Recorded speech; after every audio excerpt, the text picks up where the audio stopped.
ክብር ሁሉ ለጌታ ለኢየሱስ ክርስቶስ ይሁን።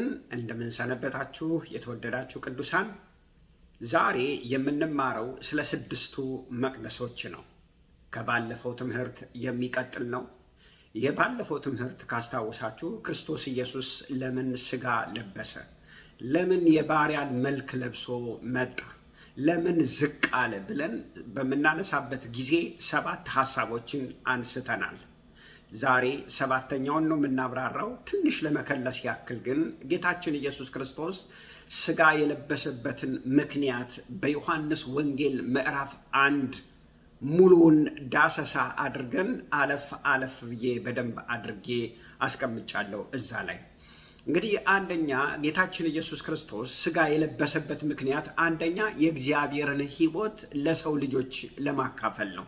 ምክንያቱም ሕይወት አተን ነበረ፣ ሕይወት ተወስዶብን ነበረ። በዲያብሎስ በኃጢአት ምክንያት ሕይወት ተወስዶብን ነበር። ያ የተወሰደብን ሕይወት እንደገና ሊያካፍለን ጌታችን ኢየሱስ ክርስቶስ ሕይወቱን ሊያካፍለን ሸር ሊያደርገን የዘላለምን ሕይወት ወደኛ እንደገና ይዞ የመጣበት እንደሆነ በዮሐንስ ወንጌል ምዕራፍ 1 ቁጥር 4 ላይ ያን ይነግረናል። ሁለተኛ ሥጋ የለበሰበት ምክንያት ጨለማን ለመግፈፍና ለሰው ልጆች እውነተኛውን ብርሃን፣ ዓለም በጨለማ ተይዛ ነበረ፣ እውነተኛው የሆነው ብርሃን ክርስቶስ መጣ፣ ብርሃኑን አካፈለን ይላልኝ። ያ ደግሞ በዮሐንስ ወንጌል ምዕራፍ 1 ቁጥር 4 ቁጥር 5 እና ቁጥር 9 ላይ በደንብ ተመልክተነዋል። ሶስተኛ ለሰው ልጆች የእግዚአብሔርን ልጅነት ለማጎናጸፍ ነው። ቁጥር 12 እና 13 ለተቀበሉት ሁሉ በስሙ ለሚያምኑ የእግዚአብሔር ልጆች የሆኑ ዘንድ ስልጣንን ሰጣቸው ይላል። ስልጣንን፣ የእግዚአብሔርን ስልጣን ሊያጎናጽፈን ሰው ሆነ ማለት ነው፣ ሥጋ ለበሰ። አራተኛ ሥጋ ለባሽ ሁሉ ክብሩን እንዲመለከትና መመልከት ብቻ አይደለም እንዲካፈል ብለን ተመለከትን። ቁጥር 14 እና ቁጥር 16 ያንን ክፍል የራሱ የሆነውን ክብር አካፈለን ይላል። ጌታ የተመሰገነ ነው። በአምስተኛ ጌታችን ኢየሱስ ክርስቶስ ሥጋ የለበሰበት ምክንያት የማናየውን አምላክ ለፍጥረት ሁሉ ለማሳየት። ቁጥር 18 አብን ያየው አንድስ እንኳ የለም፣ በአባቱ እቅፍ የነበረ ልጁ ኢየሱስ ምን አደረገው? ገለጠው ይላል። አብን አላየነውም፣ ወልድን ነው እኛ እንኳን አላየነውም፣ ሐዋርያቱ ማለት ነው። ነገር ግን አብ ማለት ይሄ ማለት ነው ብሎ ገለጠው፣ አሳየው ማለት ነው። በስራ በገሃድ በማንነት አሳየው ማለት ነው። ስለዚህ የማይታየውን አምላክ ምን ለማድረግ? ለፍጥረት ሁሉ ለማሳየት ለመግለጥ ሥጋ ለበሰ። ስድስተኛ የዓለምን ኃጢአት ሁሉ ለማስወገድ ጌታችን ኢየሱስ ክርስቶስ ሥጋ ለበሰ። ዮሐንስ ሲናገር እነሆ የዓለምን ኃጢአት የሚያስወግድ የእግዚአብሔር በግ አለው። በብሉይ ኪዳን ሰው ኃጢአትን ማስወገድ አይደለም መሸፈን ነው የነበረው። የዕብራውያን ጸሐፊ ሲናገር ያውም ለእያንዳንዱ ሰው አንድ በግ። እንግዲህ በቀን የሆነ ነገር ያደርጋል፣ ጧት በግ ያቀርባል፣ ደግሞ ተመልሶ ደግሞ ነገር ያደርጋል፣ ሌላ በግ። ወገኖች ሆይ ነገር ግን ከኢኮኖሚም ነው እኮ የፈታን። የዓለምን ኃጢአት የሚያስወግድ አንድ በግ ራሱ ሆኖ መጣ። በሰባተኛ የተመለከትነው ሰማይና ምድርን ለማስታረቅ ነው። ምክንያቱም ሰማይና ምድር በኃጢአት ምክንያት ምን ብለው ነበር? ተጣልተው ስለነበረ ያንን ሰማይና ምድርን ለማስታረቅ ጌታችን ኢየሱስ ክርስቶስ ሥጋ ለበሰ። ዛሬ 7ኛውን በደንብ አድርገን እንመለከታለን ብለን ቀጠሮ ይዘን ነበረ። እንግዲህ 7ኛውን በምንመለከትበት ጊዜ በዚህ በ7ኛው ስር 6ቱን መቅደሶች እንመለከታለን። ምን ማለት ነው 6 መቅደስ የሚለውን? እንግዲህ አንድ የእግዚአብሔር ቃል ከዕብራውያን ምዕራፍ 2 ቁጥር 14 እና 15 16 ጌታችን ኢየሱስ ክርስቶስ ሥጋ የለበሰበትን ምክንያት የሚነግረን ነው። ለምን ሥጋ ለበሰ የሚለውን ውጤቱንም እዚህ ላይ ይነግረናል። ሥጋ መልበሱን አንደኛ የእግዚአብሔር ቃል ይናገራል። ሁለተኛ እንደው እንትን አይደለም፣ ጎታ አይደለም፣ ዝም ብሎ የሆነ ግዑዝ ነገር አይደለም። እንደኛ ከኃጢአት በስተቀር በነገር ሁሉ ተፈጥሮ ኃጢአትን ነው እንጂ ያላደረገው እንደኛ ሰውን ሆነ ነው የሚለው፣ መሰለ አይደለም የሚለው፣ ሰው ሆነ ነው፣ ፍጹም ሰው ነው። ኃጢአትን ያላደረገ እንደኛ ወገኖች፣ የተራበ ያዘነ የተጨነቀ ያለቀሰ የደከመው የበላ የጠጣ ነው ወገኖች። መጽሐፍ ቅዱስ እሱን ይናገራል በሙሉ በዝርዝር። የዕብራውያን ጸሐፊ ምዕራፍ 2 ቁጥር 14 እና 15 እስከ 16 ምን ይላል? እንግዲህ ልጆቹ በስጋና በደም ስለሚካፈሉ እርሱ ደግሞ በሞት ላይ ስልጣን ያለውን በሞት እንዲሽር። ስለማን ነው እየተናገረ? ስለ ዲያብሎስ ነው። ይሄውም ዲያብሎስ ነው ይላል። ዲያብሎስን ሊቀጣው፣ ልጆቹን ደግሞ ህይወቱን ለማካፈል፣ የሱን ህይወት ለማካፈል፣ ዲያብሎስን ለመቅጣት በህይወታቸው ሁሉ ስለ ሞት ፍርሃት ከባርነት ይታሰሩ የነበሩትን ሁሉ ነፃ እንዲያወጣ፣ በሞት ፍርሃት፣ በጨለማ ፍርሃት፣ በአጋንንት ፍርሃት የነበሩትን ነፃ እንዲያወጣ በስጋና በደም እንዲሁ ተካፈለ። ስጋና ደምን ለበሰ። ስጋና ደምን ባይለብስ ኖሮ ኃጢአታችን ሊያስወግድ አይችልም ነበር ወገኖች ሆይ። ስለዚህ ከዛ ደግሞ የአብርሃምን ዘር ነው የያዘው እንጂ የመላእክታንን ዘር አይደለም። መንፈስ አይደለም። ኢየሱስ ስጋ ነው የለበሰው። የአብርሃምን ዘር ብሎ ነው ያስቀመጠው እንጂ የመላእክታንን ዘር አይደለም ይላል። እንጸልያለን። እናመሰግንሃለን ቅዱስ አባቶች፣ ስምህ የተባረከ ይሁን። ክብር ለአንተ ይሁን። ዛሬ ደግሞ ቃልህን አስተምረን በጌታ በኢየሱስ ክርስቶስ ስም አሜን። እንግዲህ ሰባተኛውን ለማያያዝ ሰባተኛውን የተመለከትንበት ወደኋላ ሄጄ ስነግራችሁ፣ ሰባተኛ ጌታችን ኢየሱስ ክርስቶስ ስጋ የለበሰበት ምክንያት በዮሐንስ ወንጌል ምዕራፍ 1 ቁጥር 51 ላይ ምን አለ? እውነት እውነት እላችኋለሁ ሰማይ ሲከፈት የእግዚአብሔር መልአክ በሰው ልጆች ላይ ሲወጡና ሲወርዱ ታያላችሁ አለ። ምን ማለት ነው? ሰማይና ምድርን ለማስታረቅ፣ ሰማይና ምድርን ለማገናኘት፣ ሰማይና ምድርን ከአንድ መንግስት ወይንም በአንድ ራስ ስር ወይንም በአንድ አስተዳደር ስር ለማድረግ ጌታችን ኢየሱስ ክርስቶስ ስጋ ለብሶ መጣ ማለት ነው። ስጋ የለበሰበት ምክንያት ይሄ ነው እና ይሄንን ሰባተኛውን በምናብራራበት ጊዜ ሰባተኛው ምንድን ነው? ሰማይና ምድር ተጣልተው ነበረ። ሰማይና ምድር ለማስታረቅ ነው የሚለው። ሰማይና ምድርን የማስታረቅ የማገናኘት፣ በአንድ መንግስትና በአንድ አስተዳደር ስር የማድረግ ሁለንተና ነው ስጋን እንዲለብስ ያደረገው። ይሄ ትምህርት ደግሞ በጣም ጥልቅ ትምህርት ነው። እንግዲህ በውስጡ የታመቁ እውነቶችና አስገራሚ የሆኑ መረዳቶች ውስጡ አሉ። ይሄንን በምንፈታበት ጊዜ ቀጥታ የሚወስደን ወደ መቅደስ ስራ ስነ መለኮት ነው የሚወስደን። እንግዲህ ምን ማለት ነው?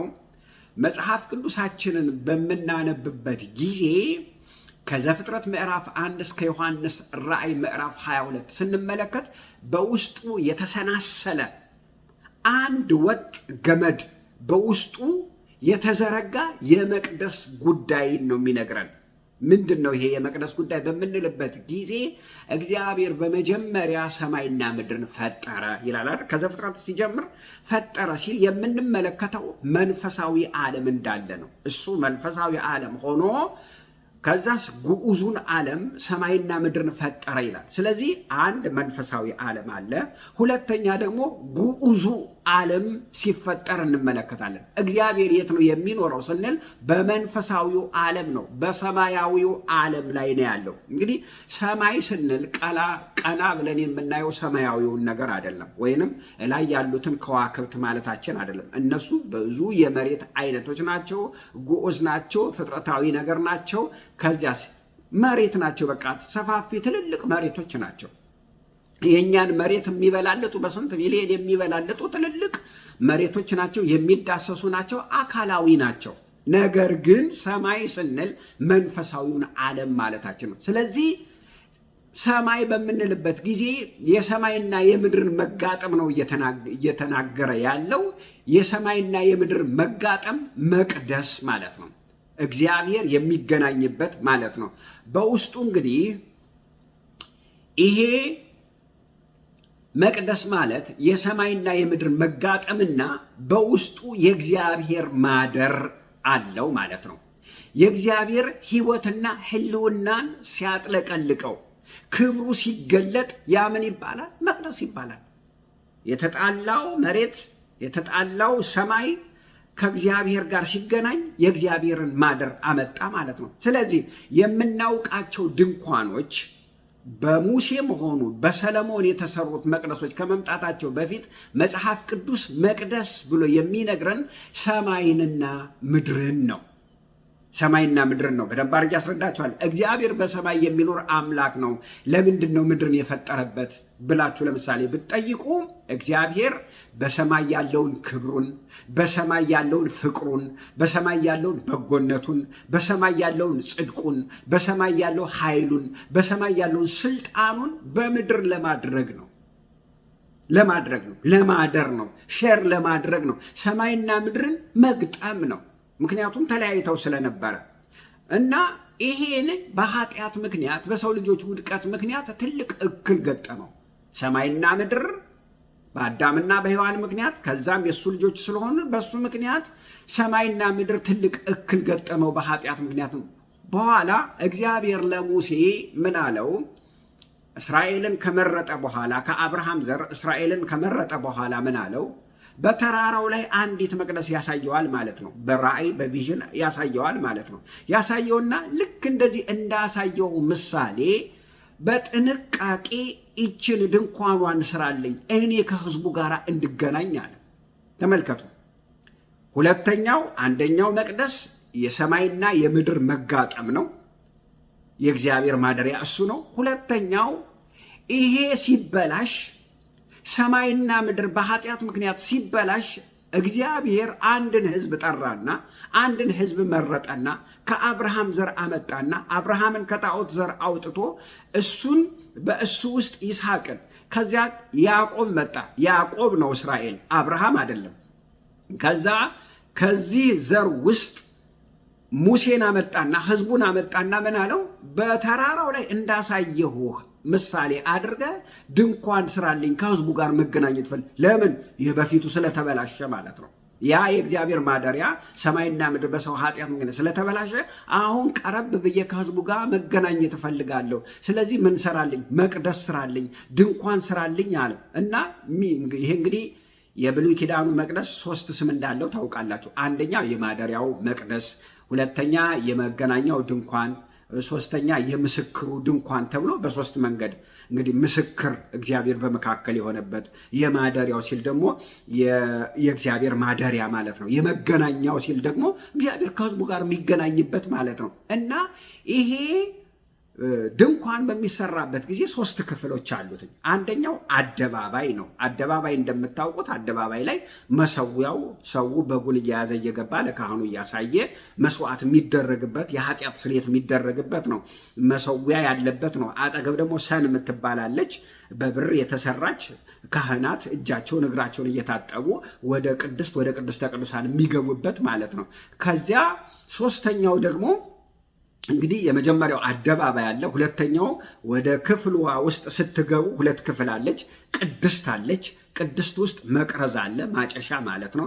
ከዚያ ደግሞ መብራቱ አለ። ከዚያ ደግሞ የህብስቱ ዳቦ አለ። 12 ዳቦዎች አሉ። ከዛ መጋረጃውን አልፋችሁ ስትገቡ ደግሞ ሶስተኛው ቅድስተ ቅዱሳን ታቦቱ ያለበት ማለት ነው። ስለዚህ ተመልከቱ፣ አደባባዩና ቅድስት የሚያሳየው ምድርን ነው። ነገር ግን ደግሞ ቅድስተ ቅዱሳን ደግሞ የሚያሳየው ደግሞ ያቺ የውስጠኛዋ ክፍል ደግሞ የሚያሳየው ደግሞ ሰማይን ነው እና እነዚህ ሁለቱ ቅድስትና ቅድስተ ቅዱሳን በአንድ ላይ ምን አድርገዋል? ተጋጥመዋል። አደባባዩና ቅድስት፣ ከዚያስ ቅድስተ ቅዱሳን ሁለቱ ምን ብለዋል? ተጋጥመዋል። በእርግጥ በዚያን ጊዜ ኃጢአት ገና ስላልተወገደ ማንም ወደ ቅድስተ ቅዱሳን መግባት አይችልም ነበረ። የገባ ሁሉ ይሞት ነበረ እና ሊቀ ካህኑ በዓመት 1 ጊዜ ነው ደም ለህዝቡ ይዞ ይገባል፣ እየፈራ እየተንቀጠቀጠ። ምናልባት ሊሞት ይችላል እግዚአብሔር መስዋዕቱን ካልተቀበለው። ስለዚህ ምን ይሆናል ማለት ነው? ወደ ቅድስተ ቅዱሳን አይገባም ነበር። ስለዚህ የመጀመሪያው መቅደስ ሰማይና ምድር ነው። ሁለተኛው መቅደስ ምን ሆነ ማለት ነው? ያ የመጀመሪያው መቅደስ ሲበላሽ፣ በኃጢአት ምክንያት ሲበላሽ እግዚአብሔር ለሙሴ በቃ ድንኳን ስራልኝ ከህዝቡ ጋር እገናኛለሁ ማለት ነው። መቅደስ ሰራለት፣ ድንኳን ሰራለት፣ እግዚአብሔር ከህዝቡ ጋር የሚገናኝበት። ሶስተኛው እንደምታውቁት ህንፃ የሆነ የሚያምር የሰለሞን ቤተ መቅደስ ነው የመጀመሪያው። ከዛ በኋላ አራተኛው በምንመለከትበት ጊዜ ይሄንን መቅደስ የሰለሞንን መቅደስ የባቢሎን መንግስት ናቡከደነጾር መጥቶ ያፈርሰዋል። ከ70 ዓመት በኋላ 5ኛውን መቅደስ እንደምትመለከቱት 5ኛውን መቅደስ በዘሩባቤል ይሰራል ማለት ነው። በዘሩባቤል ተሰራ። በዘሩባቤል የተሰራው መቅደስ ደግሞ 46 ዓመት ፈጅቶ ጌታችን ኢየሱስ ክርስቶስ በነበረበት ዘመን ሮም ነው ትገዛ የነበረችው። ከዛ በኋላ ልክ ሄሮድስ 46 ዓመት ፈጅቶ አንቆጥቁጦ በደንብ አድርጎ ሰራው። ያ መቅደስ ግን በ70 ዓመተ ምህረት ምን ሆነ? ፈረሰ። እንግዲህ በ70 ዓመተ ምህረት የፈረሰው መቅደስን ስንመለከት የምናየው ምንድን ነው? የሰማይና የምድር መጋጠም ነው። ጌታ የተመሰገነው። ጌታችን ኢየሱስ ክርስቶስ በስጋ ወደ ምድር የመጣበት ምክንያት ምንድን ነው ካልን፣ በኃጢአት ምክንያት፣ በሰው ልጆች ውድቀት ምክንያት ይህ ዓለም በዲያብሎስ ስልጣን ስር በመውደቁና በመገዛቱ ምክንያት ስጋ የለበሰውን ሁሉ እንደገና ወደ ራሱ ለመመለስ ይሄንን እውነት እንደገና ለመስራት ነው ጌታችን ኢየሱስ ክርስቶስ የመጣው። ከዛ ልክ መጣና እንደምታውቁት መጥምቁ ዮሐንስ እነሆ የዓለምን ኃጢአት የሚያስወግድ የእግዚአብሔር በግ አለው። ከዛ ሊጠመቅ መጣ። ተሰለፈ እንደ ማንኛውም ሰው። ልክ ሲጠመቅ ሰማይ ተከፈተ ይላል። ሰማይ ተከፈተና አብ ተናገረ። ምን አለ? የምወደው ልጄ አለ። የምወደው ልጄ እርሱ ነው፣ እርሱን ስሙት አለ። ከዚያስ መንፈስ ቅዱስ ደግሞ በእርግብ አምሳል ሆኖ መጥቶ እላዩ ላይ አረፈበት ማለት ነው። እንግዲህ ሥላሴን አንዱ እንኳን ሥላሴ የለም አለ፣ አብ የለም ወልድ ያለም የሚል መጽሐፍ ቅዱስ እዚህ ላይ ይነግረናል። አብ ተናገረ፣ መንፈስ ቅዱስ በእርግብ መልኩ ነው መጣ፣ ላዩ ላይ ተቀመጠ፣ ወልድ ደግሞ እየተጠመቀ ነበረ ይላል። ስለዚህ አንድ የሥላሴ ትምህርት እንኳን ከዚህ ማግኘት እንችላለን። ስለዚህ ምንድን ነው የሆነው ስንል ተለያይተው የነበሩ ሰማይና ምድር ለመጀመሪያ ጊዜ ተጋጠሙ ወይንም መጋጠም ጀመሩ። በማን? በክርስቶስ ውስጥ ማለት ነው። ክርስቶስ ምን ሆነ ደግሞ? አሁን ደግሞ ክርስቶስ ምን ሆነ? መቅደስ ሆነ። የእግዚአብሔርና የሰው መገናኛ ወይንም የተጣሉ ሰማይና ምድር መጋጠሚያ ሆነ ማለት ነው። የመጀመሪያው የእግዚአብሔር መቅደስ ሰማይና ምድር ነው። በኃጢአት ምን ሆነ? ተበላሸ። ያ ሲበላሽ ምን ሆነ? እግዚአብሔር ለሙሴ ሁለተኛውን ይሄን የመገናኛ ድንኳን ስራልኝ፣ እኔ ከሕዝቡ ጋር መገናኘት ፈልጋለሁ አለ። ያ ደግሞ ሲቀር ደግሞ የሰለሞን መቅደስ መጣ፣ ሶስተኛው መቅደስ። አራተኛው መቅደስ የዘሩባቤል አያችሁት? የዘሩባቤሉ ደግሞ 70 ዓመተ ምህረት ላይ ደግሞ ፈረሰ። ከዚያ አምስተኛው መቅደስ ማን ሆነ? ራሱ ክርስቶስ መጣ። ሰማይና ምድር ታረቁ ማለት ነው፣ መቅደስ ሆነ። ለዚህ ማስረጃ ዮሐንስ ወንጌል ምዕራፍ 1 ቁጥር 14 ላይ ቃልም ሥጋ ሆነ ጸጋና እውነትን ተሞልቶ በእኛ መካከል አደረ ይላል። አያችሁ፣ ልክ እንደ ማደሪያው ድንኳን በመካከላችን አደረ ይላል። ይህ ቃል በደንብ ከገባንና ብሉይን በመረዳት ወይንም የቀደመው የአይሁድን ስርዓትና ባህል ልማድ በደንብ አስተሳሰቡ በመረዳት ከገባን ካነበብነው ይሄ ቃል የሚነግረን ቃል ሥጋ ሆነና በሰው ልጆች መካከል ሆነ፣ በሰው ልጆች መካከል አደረ። ሌላም ኤቪደንስ አለ፣ አስረዳችኋለሁ። ታዲያ ልክ የብሉይ ኪዳኑ የማደሪያው ድንኳን በእስራኤላውያን መካከል ያድር እንደነበረ ሁሉ እንዲሁ አያችሁት፣ ቃል ሥጋ ሆነና እንደ ማደሪያው ድንኳን በሰው ልጆች መካከል በእኛ መካከል አደረ ነው የሚለን። ጌታ የተመሰገነው። የእንግሊዝኛውም እንደውም የእንግሊዝኛውን መጽሐፍ ቅዱስ ብታነቡት ምን ይላል? The word became flesh and he tabernacle among us ይላል። ምን ማለት ነው? ተበርናክል ማለት የማደሪያው ድንኳን ማለት ነው። ልክ እንደ ማደሪያው ድንኳን በመካከላችን አደረ ይለናል። የማደሪያው ድንኳን የሰማይና የምድርን መጋጠም ምሳሌ ነው። ጌታ የተመሰገነ ነው። በዮሐንስ ወንጌል ምዕራፍ 1 ቁጥር 43 እስከ 51 ደግሞ ይህን በደንብ አድርጎ ግልጥ የሚያደርግልን አስገራሚ የሆነ ታሪክ እንመለከታለን። ይህም ታሪክ የናትናኤል ታሪክ ነው። እንግዲህ ናትናኤል እንደምታውቁትኝ ፊልጶስ ወደ ጌታችን ወደ ኢየሱስ ክርስቶስ ይጠራዋል። ከዛ ወደ ጌታ ኢየሱስ ክርስቶስ ሲጠራው ጌታ ኢየሱስ ክርስቶስ ናትናኤልን ያልጠበቀውን ነገር ይነግረዋል። ምን ይለዋል? እነሆ ተንኮል የሌለበት በእውነት የእስራኤል ሰው ይለዋል። እና ናትናኤል ይገረማል፣ ይደነቃል። እንዴት እንዲህ ልትል ተቻልክ? እንዴት ታወከኝ አለው። ፊልጶስ ሳይጠራ ገና ከበለስ በታች እያለ አየው አለው። እና በጣም ተገርሟል። ምን ያስገርማል? ከበለስ በታች መቀመጥ ልትሉ ትችላላችሁ ወገኖች ሆይ። ከበለስ በታች መቀመጥ ማለት ለእስራኤላውያን ከበለስ በታች መቀመጥ ማለት ትርጉም አለው። ምንድነው ትርጉሙ? በእግዚአብሔር ቃል ላይ ተጽፏል። የእግዚአብሔር ቃል ያላስቀመጠው ነገር የለም። ሚክያስ ምዕራፍ 4 ቁጥር 4 ላይ እግዚአብሔር ቃል ሲናገር እያንዳንዱ ከወይኑና ከበለሱ በታች ሆኖ አርፎ ይቀመጣል፣ የሚያስፈራውም የለም ይላል። ከበለስ በታች መቀመጥ ማለት ከእረፍት ጋር ተያይዞ ነው እዚህ ቦታ ላይ የምንመለከተው። እንግዲህ እስራኤላውያን ወይንም አይሁዳውያን ከበለስ በታች ይቀመጡና የሙሴን ሕግ ምን ያደርጋሉ? ያሰላስላሉ። የተጻፈውን የእግዚአብሔርን ቃል ያሰላስላሉ። ስለዚህ የእስራኤል አባት የሆነው ያዕቆብ ማለት ነው ወይንም እስራኤል ፊልጶስ ስለዚህ ሰው ምን ያደርግ ነበር? ያሰላስል ነበር ማለት ነው። ምክንያቱም ጌታ ኢየሱስ ያለው ምንድን ነው? ተንኮል የሌለበት በእውነት የእስራኤል ሰው ነው ያለው። ናትናኤል ስለ እስራኤል እያሰበ ነበር ማለት ነው። እስራኤል ግን እስራኤል ሆኖ አይደለም የጀመረው። ስለ ያዕቆብ ወይንም ስለ እስራኤል ምን ያደርግ ነበር? ያሰላስል ነበር።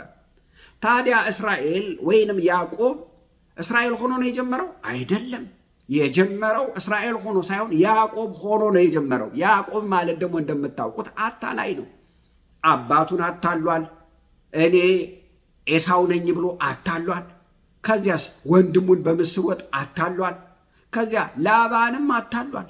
ላባንም ምን አድርጓል? ሽመልመሌ በትር ውሃው ላይ አጋደመና በጎቹ በሙሉ ያንን እያዩ እየጎመጁ ሲያረግዙ በሙሉ እንደዚያ መሰሉትን በጎች ሁሉ በሙሉ ወስዷል።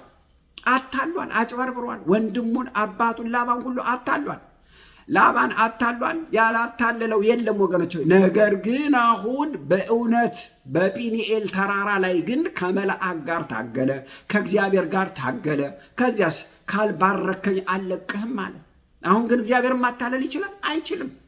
ከዚያስ እግዚአብሔር ምን አደረገው? ባረከው፣ በረከትን አገኘ፣ ስሙን ለወጠለት። ምን አለው?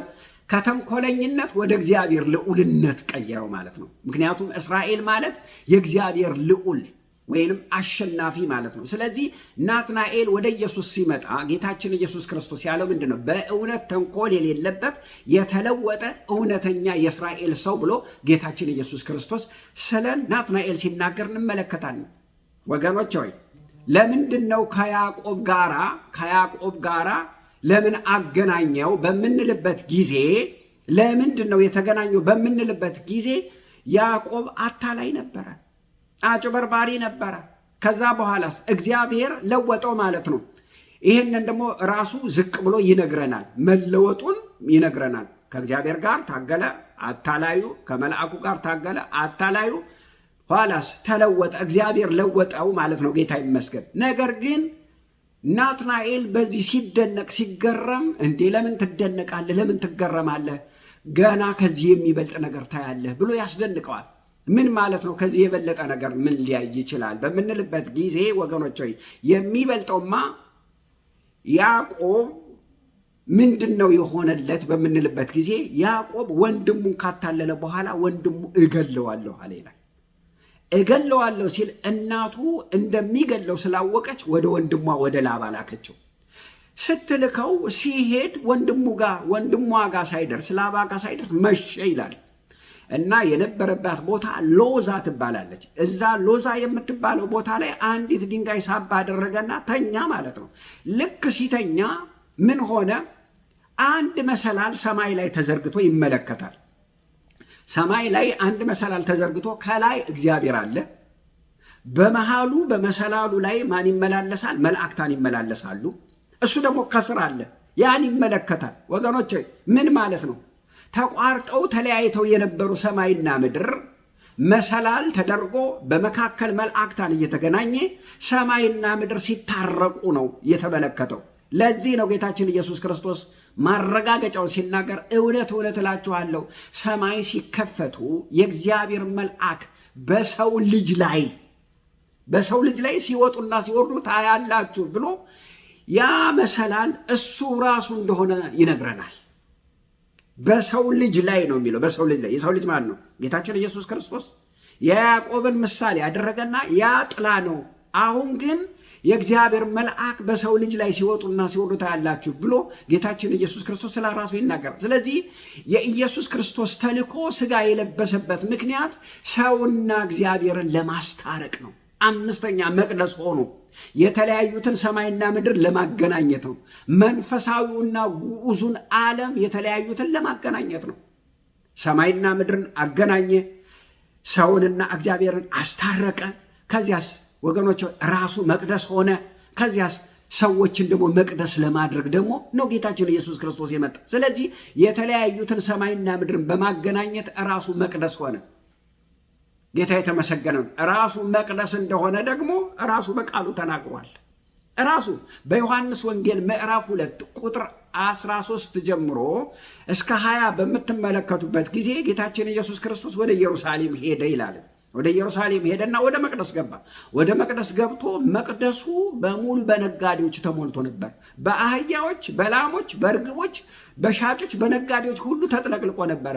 ውጭ መደረግ የነበረበት ውስጥ ተገብቶ ውጭ መሸጥ አለበት። ምክንያቱም ለመስዋዕትነት ነው። በጉም፣ ላሙም፣ እርግቡም ውጭ ይገዛና ከዛ በኋላ ለመስዋዕትነት ነው። እነሱ ግን ውስጥ ይዘውት ገቡ። ከዛ በኋላ ኢየሱስ ጅራፍ ገመደና እየገረፈ አስወጣቸው ይላል። ከብቱን ሁሉ፣ በጉን ሁሉ፣ አህያውን ሁሉ፣ እርግቦችን ሁሉ እየገፈተረ ነጋዴዎችን ሁሉ አስወጣ። ቤቴ የጸሎት ቤት እንጂ የወንበዴዎች ዋሻ አይደለም ማለት። እዛ በጣም ተናደዱና ምን ማለት ነው? ይሄንን የምታረግበት ስልጣን በምንድን ነው? እንዴት ነው? በምን ስልጣን ነው ይሄን የምታረገው አሉት። ጌታ ኢየሱስ ክርስቶስ ተናገረ። ምን አለ?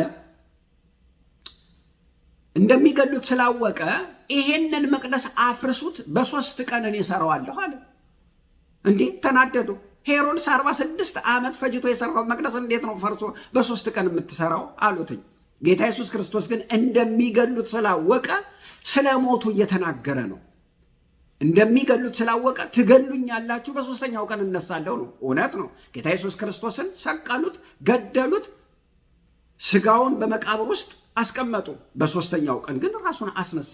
ስጋ የለበሰበት ምክንያት፣ ቃል ስጋ የሆነበት ምክንያት፣ አምላክ ሰው የሆነበት ምክንያት፣ የማይለካው የማይሰፈረው የማይመጠነው እርሱ በውስን ሰውነት ያደረበት ምክንያት፣ በቤተልሔም በድንግል ማርያም ማኅፀን ሆኖ የተወለደበት ምክንያት አንደኛ ሰማይና ምድርን ለማጋጠም ለማስታረቅ ነው። ሁለተኛ እግዚአብሔር ከሰው ጋር ተጣልቶ ስለነበር ሰውንና እግዚአብሔር ምን ለማድረግ ነው? ለማስታረቅ ነው። በሶስተኛ ራሱ መቅደስ ለመሆን ነው። የእግዚአብሔር መቅደስ ለመሆን ነው። የእግዚአብሔር ማደሪያ ለመሆን ነው። በአራተኛ ደረጃ እሱ ብቻ መቅደስ ሆኖ እንዲቀር ሳይሆን ሌሎች መቅደስ የሆኑትን ሰዎች ለመስራት ነው። ምን ማለት ነው? ጌታችን ኢየሱስ ክርስቶስ ብቻውን መቅደስ ሆኖ አላበቅም። እኛን አማኞችን ምን አደረገን? መቅደስ አደረገን። ጌታ የተመሰገነውን። ለዚህ ነው እኛ በየከተማው በየሰፈሩ በየአካባቢው በምንሰበሰብበት ጊዜ ተንቀሳቃሽ መቅደሶች ነን። ዛሬ የሕያዋን መቅደሶች በዓለም ሁሉ ላይ አሉ። የሚያምኑ ሁሉ በሙሉ ሕያዋን መቅደሶች ናቸው። ጌታ የተመሰገነውን። ለምን? የእግዚአብሔር መቅደስ እንደሆናችሁ የእግዚአብሔር መንፈስ እንዲኖርባችሁ አታውቁምን? ማንም የእግዚአብሔርን መቅደስ ቢያፈርስ እግዚአብሔር እርሱን ያፈርሰዋል ይላል። የእግዚአብሔር ቤተ መቅደስ ቅዱስ ነው፣ ያውም እናንተ ናችሁ ይላል። አያችሁት? መቅደስ እሱ እንደሆነ ከተናገረ በኋላ መቅደሱን አፍርሱት እኔ እሰራዋለሁ አለ። ስለማን ነው እየተናገረ ያለው? በምሳሌ አድርጎ ስለ እሱ ነው። ስለ ሞቱና ስለ ትንሣኤው ነው እየተናገረ ያለው። ከዛ በሞቱና በትንሣኤው ደግሞ የእግዚአብሔር ማደሪያ የሆኑ መቅደሶችን አምነው በክርስቶስ ሲድኑ እኛን ሕያዋን የሆኑን መቅደሶች አደረገን ማለት። የእግዚአብሔር ቤተ መቅደስ ቅዱስ ነው፣ ያውም እናንተ ናችሁ ይላል። አንደኛ ቆሮንቶስ ምዕራፍ 3 ቁጥር 16 እስከ 17። ስለዚህ ጌታ ኢየሱስ ክርስቶስ በሞቱ ብዙ መቅደሶችን ሰራ። ዛሬ እያንዳንዱ የዳነ ሁሉ በእምነት በክርስቶስ ኢየሱስ አምኖ የሚሰበሰበው ሁሉ የሚያመልክ ሁሉ ምንድን ነው? መቅደስ ነው። ታዲያ እነዚህ መቅደሶች የሰማይና የምድር መጋጠሚያ ምሳሌዎች ሆኑ ማለት ነው። ጌታ የተመሰገነ። ሰማይና ምድር በአማኙ ምክንያት ተጋጠመ ማለት ነው። እና ጌታችን ኢየሱስ ክርስቶስ ለዚህ ምክንያት ሥጋ ለበሰ፣ ሰው ሆነ፣ በሰዎች መካከል አደረ፣ ስለ ኃጢአት ሞተ፣ ተቀበረ፣ በሦስተኛው ቀን ሞትን ድል አድርጎ ተነሳ። ወገኖች ሆይ እኛን ከእግዚአብሔር ጋር አስታረቀ፣ ሰማይና ምድርን አስታረቀ። ስለዚህ የጌታችን የኢየሱስ ክርስቶስ ልደት በዓል በሚከበርበት ጊዜ የጌታችን ኢየሱስ ክርስቶስ የልደት በዓል ምግብና መጠጥ አይደለም፣ ደስታ አይደለም። ከዚያ ያለፈ የበረከት የደስታ ክርስቶስን የበለጠ የምናውቅበት ወደ መረዳት ባለጠግነት የምንደርስበት ከኛ ሊቆረጥ የሚገባቸውን ነገሮች እግዚአብሔር ቆርጦ ወደ ራሱ የሚያስጠጋን ሁለንተና የሚሆንበት ወገኖች ሆይ ትልቅ የተከበረ ባህል ነው። ወገኖች ሆይ ጌታ የተመሰገነ። እኔም መጸልይላችሁ ይሄ እንዲሆን ነው። ልደት ይሄ ነው ወገኖች። አዎ ክርስቶስ ተወልዷል፣ በስጋ መጥቷል። ጌታችን ኢየሱስ ክርስቶስ ጌታ ነው፣ አምላክ ነው፣ አዳኝ ነው። ነገር ግን እንደዚህ ሆኖ ብቻ ደግሞ አይቀርም። አርጓል፣ ተመልሶ ይመጣል። በዮሐንስ ወንጌል ምዕራፍ 14 ቁጥር 1 ላይ ልባችሁ አይታወክ፣ በእግዚአብሔር እመኑ፣ በእኔም እመኑ። በአባቴ ዘንድ እሄድና ብዙ መኖሪያ አለ፣ ሰርቼ መጥቼ ምን አድርጋችኋለሁ? እወስዳችኋለሁ ብሏል። ልክ እንደዚሁ እንደተናገረ በክብር ተመልሶ ይመጣል። ተመልሶ እንደሚመጣ ዮሐንስ በራእዩ ሲነግረን ምን አለ? አዲስ ሰማይና አዲስ ምድር አየሁ፣ የቀደመው አልፏል፣ እነሆ ሁሉ አዲስ ሆኗል ካለ በኋላ እነሆ የእግዚአብሔር ድንኳን በሰዎች መካከል ይሆናል፣ ከእነርሱም ጋር ሆኖ አምላካቸው ይሆናል፣ እነርሱም ሕዝቡ ይሆናሉ ካለ በኋላ እነሆ አዲሲቱ ኢየሩሳሌም ለባሏ እንደተመሸረች ሙሽራ ከሰማይ ከእግዚአብሔር ዘንድ ስትወርድ አየሁ ይላል። ተመልከቱ። አሁንም ስንሄድ እሱ በመካከላችን ይሆናል፣ እኛ ሕዝቦቹ እንሆናለን፣ እሱ አምላካችን ይሆናል ነው የሚለው።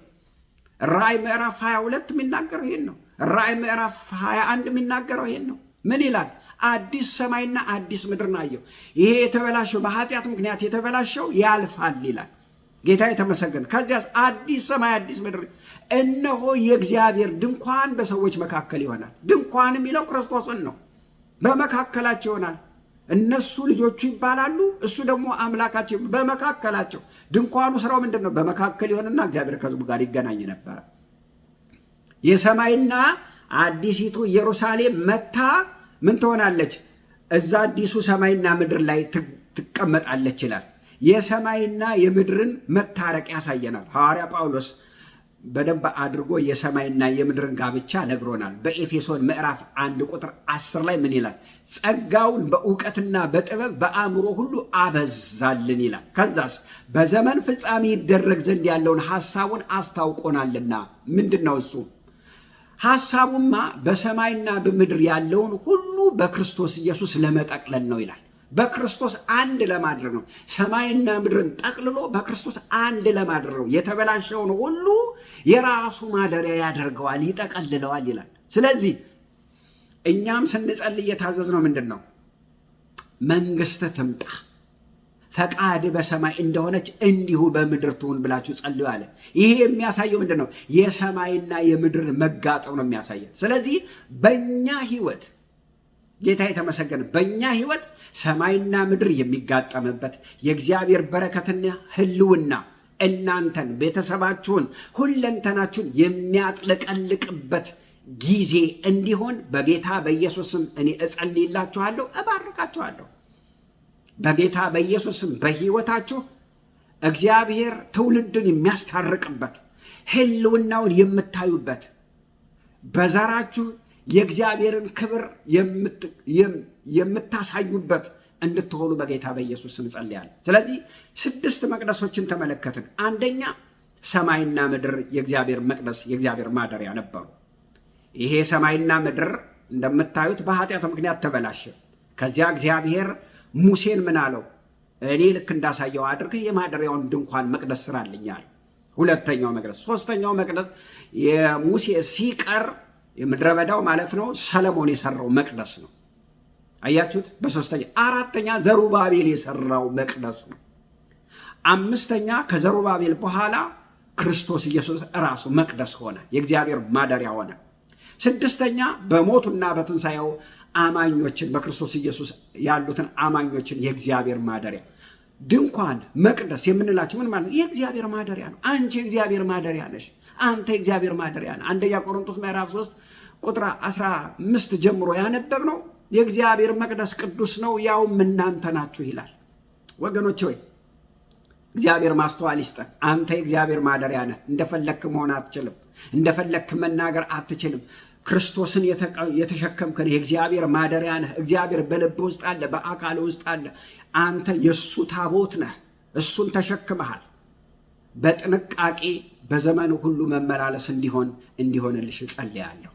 አባቶ እናመሰግንሃለን ስምህ የተባረከ ይሁን። ድንቅ ጊዜ ስለሰጠህን ተመስገን። ክብር ለአንተ ይሁን። በኢየሱስ ክርስቶስ ስም አሜን።